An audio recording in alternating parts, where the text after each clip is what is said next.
அனைவருக்கும் வணக்கம். இந்த வார பராஷா வாயேலெக்கில் மோசேவை பற்றி அவரது வாழ்க்கையின் கடைசி நாளில் நாம் படிக்கிறோம். அவர் கூறுகிறார், இன்று எனக்கு 120 வயது, இனி என்னால் வந்து போக முடியாது. மோசே தனது நேரம் வந்துவிட்டது என்பதை அறிவார். ஆனால் நான் போதுமானதை செய்துவிட்டேன் என்று சொல்வதற்கு பதிலாக மக்களை வழிநடத்த தனது இறுதி மணி நேரங்களை தொடர்ந்து பயன்படுத்துகிறார். அவர் என்ன செய்கிறார்? அவர் 3 முக்கியமான விஷயங்களை செய்கிறார். முதலில் மோசே மக்களை ஊக்குவிக்கிறார். அவர் அவர்களிடம் வலிமையாக இருங்கள், பயப்படாதீர்கள், ஏனெனில் கடவுள் உங்களுடன் இருப்பார், உங்களை ஒருபோதும் விட்டுவிட மாட்டார் என்று கூறுகிறார். கடவுள் மறைந்திருப்பது போல தோன்றும், நேரங்கள் வரும் என அவர் கூறுகிறார். இது பெற்றோர் குழந்தையிடமிருந்து ஒளிந்து கொள்வது போன்றது. கைவிடுவதற்காக அல்ல, மாறாக அவர்கள் வலிமையாக வளர உதவுவதற்காக.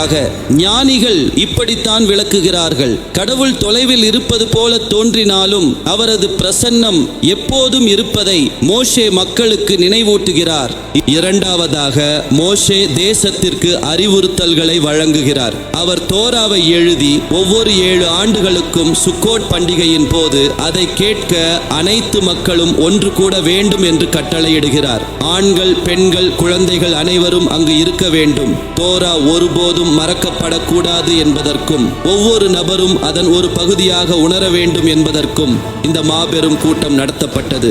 மூன்றாவதாக, மோசே அடுத்த தலைவரை தயார் செய்கிறார். அவர் யோசுவாவை மக்கள் முன் கொண்டு வந்து வலிமையாகவும் தைரியமாகவும் இருக்கும்படி கூறுகிறார். ஏனெனில் இப்போது அவர் தேசத்தை வழிநடத்துவார். மோசே மனத்தாழ்மையை காட்டுகிறார். அவர் அதிகாரத்தை பிடித்துக் கொள்ளவில்லை, அதை ஆசீர்வாதத்துடன் வழங்கினார். இதனால் மக்கள் தங்கள் எதிர்காலத்தில் நம்பிக்கையுடன் இருக்க முடிந்தது. இதிலிருந்து நாம் ஒரு சக்தி வாய்ந்த ஒழுக்கத்தை கற்றுக்கொள்கிறோம். நாம் ஏற்கனவே போதுமான அளவு செய்துவிட்டோம் என்று உணர்ந்தாலும் நமது கடைசி மூச்சு வரை நமது வேலை முடிவடையாது. மோசே ஓய்வு எடுத்திருக்கலாம், ஆனால் அவர் பிறரை ஊக்குவித்து கற்பித்து தயார்படுத்தி கொண்டிருந்தார்.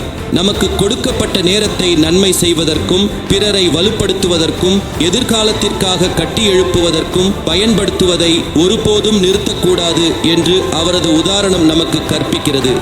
வாயேலெக்கின் செய்தி தெளிவாக உள்ளது. நமக்கு வாழ்க்கை இருக்கும் வரை நமக்கு நோக்கம் இருக்கும். நம்மை சுற்றியுள்ள மக்களுக்கு நம்பிக்கை, ஞானம் மற்றும் தைரியத்தை கொண்டு வர ஒவ்வொரு நாளும் பயன்படுத்தப்படலாம். நன்றி.